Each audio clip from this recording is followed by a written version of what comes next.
I still feel something other than comes through. I really enjoy that the creator infused their culture into this, and there's something about the personal depth that adds to their creation. It doesn't feel like a cookie cutter version of other decks that I've seen that try to use this style, but they fail to offer anything other than the aesthetic for me. And what's interesting about this one is the sort of pippishness of it. It's pretty spacious and stylized, but not very scenic. It's kind of obscure, it does its own thing, and yet they seem to work really well for me. But I do think this is perhaps because I now have a far more developed relationship with pips and numerological meets like elemental reading than, say, back when I returned to the tarot. So that makes sense to me. Like the antique anatomy, it affords me a lot of room to create from. So while it's not really one where I infuse much or just so much of the artwork in a storyline way, I may notice things like positioning or just simply bounce from the other layers of how I read. And I find that to be a really nice change of pace to some of my other tarot decks, and a flavour that I like as a contrast to some of the others that I have or will show. This is a deck that, love it or hate it, it requires no introduction, but I will say it anyway. It is the Wild Unknown Tarot.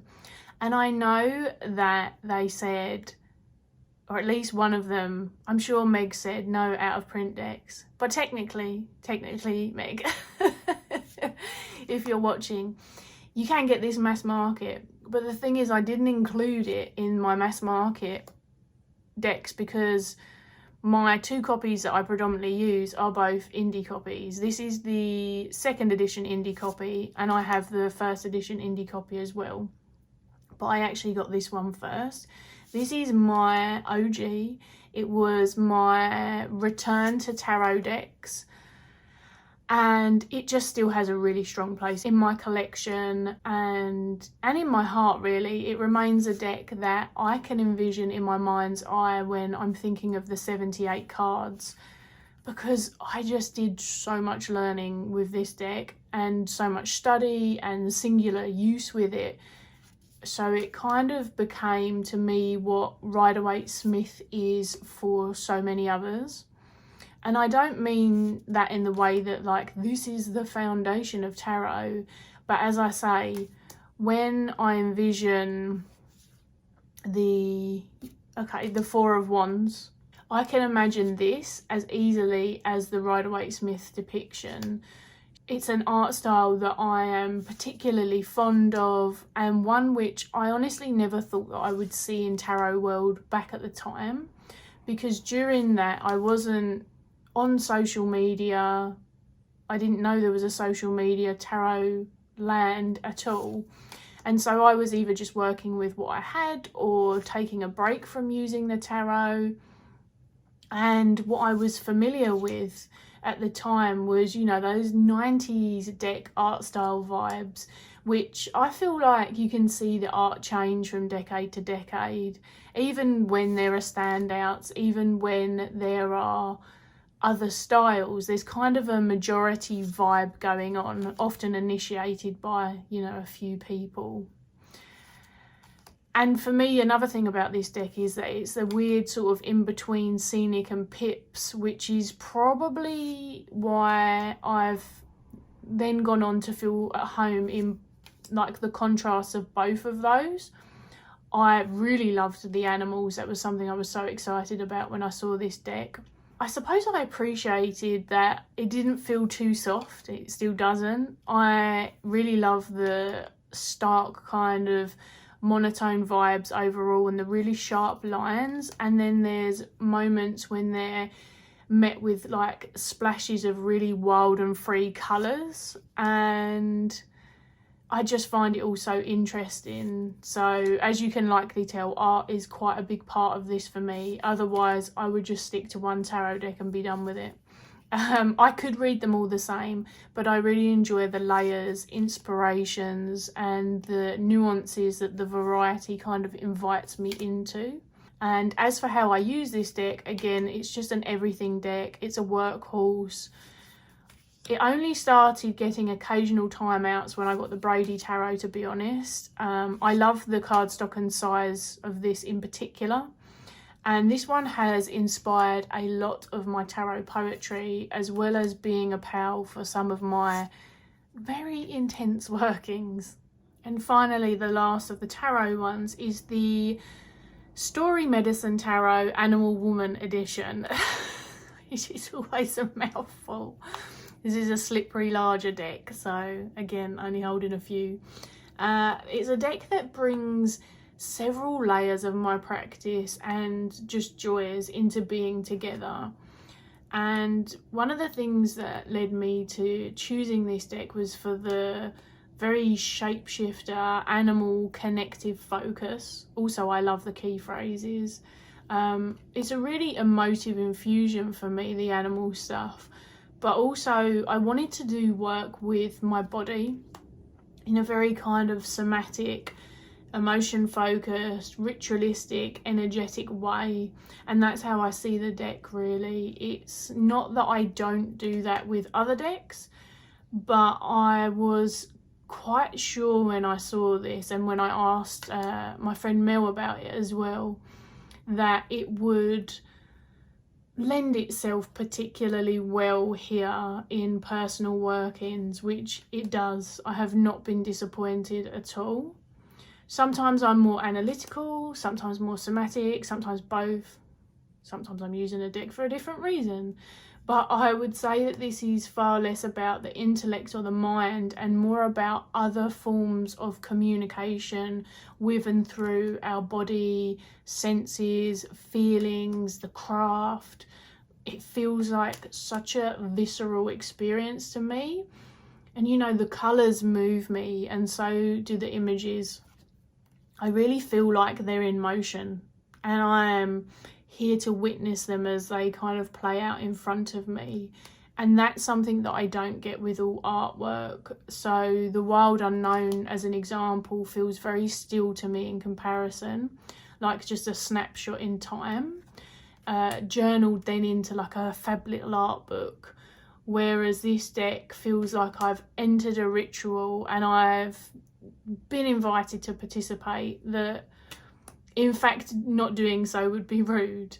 And it means that this is great for me in journey and meditative visualization practices too. I really feel that kind of creative push. So it's become quite an intimate friend, and I have used it for clients now, but it does something particularly special in my private practice. I also want to take a moment and say that I really appreciate her naked body is a part of nature. It's natural. It's just there, you know. It doesn't feel like media lens sexualized imagery, which is fine, but it's not what I wanted, and it's something that I'm sick of seeing. You know, I have enough of that, and I really appreciated this expression.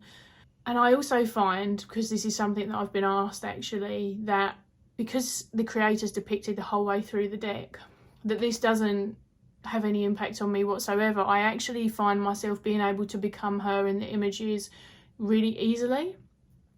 So this has no impact. It's like a nice inner world, other world meets nature focus, as opposed to kind of just a generalized community one, because I have that in other decks. So yeah, love this so much. So we're moving into my oracles now, and this is my all-time, lives permanently on one of my altar spaces, forever in use deck, and that's the Memento Mori Oracle. And it's funny because I've spent so long trying to get all of the oddities decks by the same creator, and I only managed to get the final one after I had my Memento Mori. But due to their very different style, and there's no keywords on this, I assume that I would bond with the oddities the most. And while I really love and appreciate both, I was very mistaken. I think that this deck takes a lot of bonding, relational in practice use, and also trust. And what I mean by trust is that it doesn't matter if your association to the symbol is not anyone else's. Like, yes, there is a fab wee little book with some keyword phrases and guidance in there if you need it. But honestly, in my experience, the more that I create personal connections and meanings to this, the greater it becomes. It's a little like creating your own osteomancy set, as an example, or your own charm set. Plus, Claire's a very prolific creator inspired by her craft, and in a way where the continued inclusions and packs that come out for this feel very thoughtful to me. And they've also allowed me to further tailor the deck. So I don't always have all the cards from every expansion in here. I keep my Ancestors and my Timing pack completely separate. They're in the Memento Mori box, along with a couple of complementary cards like seasonal things, peoply type clarifiers like the Widow and Widower. Then this one is a mix of the main deck and the general 2 expansions. And even though it's a mixture of those 3, I've removed a selection of cards, likely from each of those, which either didn't feel right for now, they aren't a big part of my current practice, or I feel like there's something else in the deck that can represent a similar kind of energy to me, and I've preferred that one. And then every now and then I go to the ones that are in rest mode, packed away in another little bag, and I have a little change out if I feel like it, also including when Claire makes any more. So I feel like no one's deck is the same unless they use all of the cards at once. And that's kind of fun, right? There's something about it that has made it so intrinsically my deck, even more so than any others. It's very folk witch, it's very animal lover. It even has layers of other passions of mine throughout, so some writing tools and other hobbies. And I just feel very seen by it. It's a deck that I use as well, not only for traditional reading, but spellcraft, spirit communication, and other layers like that. So if you ask me my most magically infused deck energetically, then it would be this one. It feels different to my other decks. So here's where it took me a while longer. And whilst a few of my beloved favourites are missing, all of the next Oracle decks are equal to them, and they offer me more diversity in terms of like filling out my practice as well, as that's a part of when I'm thinking about my top 10 inclusions, you know, what am I looking for to fill out my practice. So these are the Animal Allies 1 and 2. They are separate, but only so that I can store them deck-wise. I use them entirely together, other than I take out the unicorn card because it's the only mythical creature and I find that a bit jarring. But otherwise I use them as one, and the creator has perfectly made them so that this can be done, which is something I always appreciate. Same for the memento. So whilst I love my mass market medicine cards, of course, they are my OG homies, it's no secret that I really like to have as many animal card representations as possible. And thinking about my other indie oracle decks did give me a bit of pause.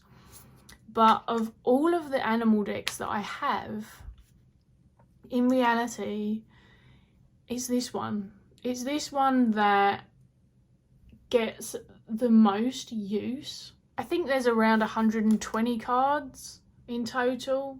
I can't remember. This is somewhere really huge like that.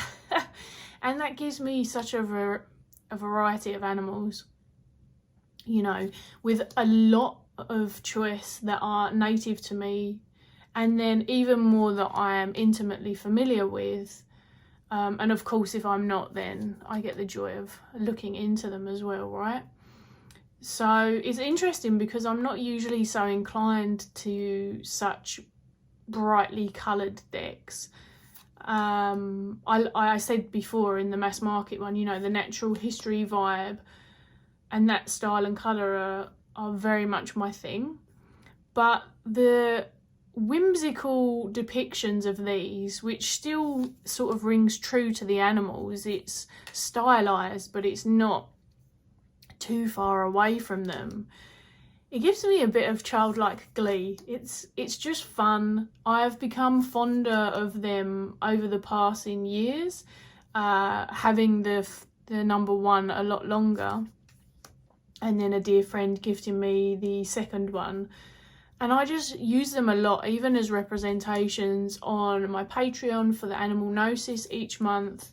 So it's really the sheer sort of diversity of animals, the versatility of the deck, the forethought and the whimsy that keeps me coming back to this like over and over, so I can declare it presently the Indie Animal Oracle winner.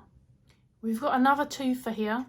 This is the Birds Oracle, the first and the second. Unfortunately, the first is out of print, the second is not, and yes, again, I do use the decks as though they are one, which was as intended. The numbers even follow on from each other as well. Not that that would bother me. If I couldn't get the first one, it's not something that would stop me from getting the second one just based on the numbers. I don't pay any attention to them other than if I happen to have the guidebook out. And I appreciate this probably doesn't feel like a variation from the previous oracle after what I said about sort of diversifying my 5 oracles. But any deck that focuses on one type of animal so thoughtfully and inclusively will get my attention. And again, the art style on this is just... I followed the artist, and that's how I found the deck creator actually, I think. And this isn't a bird deck of affirmations or mantras with birds on. This is still a deck working with each individual species and considering some of their more unique behaviours and where they reside in the world, as well as, you know, the things that link all of them together. As you can tell, the cardstock is a little grippy. Aside from that, it's perfection, but it is, in fact, I'm not pulling those two apart, they're stuck together. It just feels like a deck to get nerdy with for me, and of course I'm a sucker for researching animals. It's like a bird encyclopedia that came to life, and honestly, if she did a third, then I would get that too. Because of course there are many more species out there, and I appreciate you have to stop somewhere, right? I mean, there are a lot here. The thing is, there is something like 10,000 species of bird in the world, so a deck like this makes sense to me, just in my little corner of strangeness. I have become a bird watcher as the years have gone by. My great-grandfather, though, to be fair, would have been so proud. He was the first person to talk to me about birds, so this feels like a really strong connection to him in a funny way, although he would never have got to see this because unfortunately he died before I got this one. I also have a really special bond with pigeons, something that began when I was with my stepmum, so it was something that happened for us together, which is another connector here, because this was the first oracle deck which had a pigeon in it out of all of the birds that they tend to include. And the only pigeon that I have in my animal tarot decks is unfortunately impaled by a sword.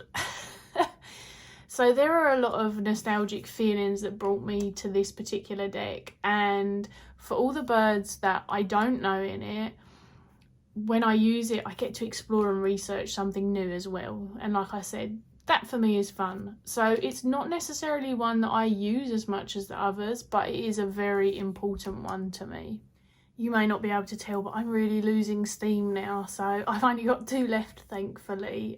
This is where it got a little harder still for me, because originally I had about 5 decks out for the last 2 slots, but I landed on these, and I feel like that wouldn't necessarily change anytime soon.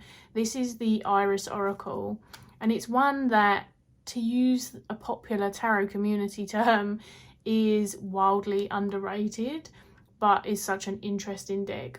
And it's one that I've had for a really long time actually, so it has seen a lot of use over the years. It beat out the Reclaim Oracle, which is a newer deck to me that I love. But this one has that same way of being very emotionally focused, but it brings even more layers to the table. So it feels very wild and free to me, and I get a sense of some of the processing that the creator was going through when bringing this to life too, which I love. I think I've spoken about that before. And it's one that has been used a lot in client readings too over the years. I enjoy the titles for being a little bit more abstract and peculiar than other oracles, but not so much so that it's just gibberish or that I feel I am reliant on the book. And the book is quite nice. It's a sweet little book, but I want to be able to use them without as well. And I have a very long time bond with this deck now. I feel like it adds a very interesting nuance to tarot readings, again, because of the really unexpected titles. It is one that I can use alone and just pull a bunch of cards from as well. It's not often my preference, but I have enjoyed both with this. I do just not tend to use Oracle on its own. I do find the art style particularly spirited too. Like, there's something fun about it. It feels like I'm being encouraged to just go with the flow and enjoy art for its expressive potential, as opposed to the more kind of commercialized reasons and tastes that come with some art. So quite simply, it's just a quirky little weirdo, which I love, and I can see how the variety in this one in particular adds to my practice. So the only thing I will add is that my favourite deck to use it with didn't make the tarot cut. It just missed out. It would have been the 6th deck, and that would have been the Dark Days Tarot. But yeah, this is a great one. I've used it a lot with the Wild Unknown Tarot actually, so they're a fun pairing. So my final choice after some playful deliberation is the Spirit Cats, and this beat out the Oracle of Oddities by 1 place. And the reason being is, firstly, I have the memento, but secondly, the Spirit Cats is the soft, fun, sweet loving, journal prompting, hugging a deck offering that I otherwise don't really have either in my top 10 or even go for very much across the board. But this is such a self-loving, worth-building, uplifting practice and prompt kind of deck, and it does all of that so gently, along with its new friend, the Witch Cats Oracle, which I haven't blended them together yet, so you are just seeing the Spirit Cats, but I believe both are available. And they're both awesome, and they are both the same style and cardstock size again, so that's very cool. And for me, these are like pictures that you can get lost in for a really long time. I know that I do. It's like the meeting of what it's like to have domesticated cats as pets, and then this kind of fae type kitty creatures. It's also a great deck for offering you a keyword, so if you're not familiar with the back, this is what the backs look like. And I feel like you can dive into this from, you know, whatever depths that you want, or just keep it really simple and hold it in your mind. Sometimes I read the offerings on the back and then I just do my own thing with the keyword and the imagery anyway. It is a nice and sweet, accessible way to get a message when I'm perhaps otherwise feeling just tapped out or not in a space where I've got much of anything to offer myself, which happens. And I think that that is a superpower of this particular deck. I am a cat person through and through. I love all animals, even the ones that most people don't, but I will forever be especially bonded with cats. And there's a part of working with this deck that makes me think back to the now many cats who have passed who were a part of my family over the years. And I can see the nostalgia and the fondness for these type of nicer memories being a big factor in my choices. This is also another far more colourful deck overall, and I think I seem to be more that way inclined with my oracles, so I'm clearly more lenient with my tastes, or I don't know, it's just something I noticed. But I don't really have much more to say about this because it doesn't need a lot of words. I would agree, because it's already been said, that it's often seen as less than it is, and that's a really interesting concept for me for any deck, because I feel that we can do so much with literally any of these tools, and it's much more down to it being the right person and the right deck, you know, like the right relationship. Taking that in mind, I would always say that this is far more than a pretty face, and whilst it's a lot softer in its language than I am, definitely, it's a nice change up from my go-to approach. So I actually really appreciate that about this deck. It brings something that perhaps is not my strength. So yeah, super cute. And my last deck. So there you have it. That is my 10 indie decks. I'm so glad that they did this video. I hope you enjoyed this. Let me know if you are jumping in, because I'll be really on watching these ones as well. And I will see you again soon. I hope you are staying healthy, my friends. The virus sucks. And with that, I am peacing out. Bye.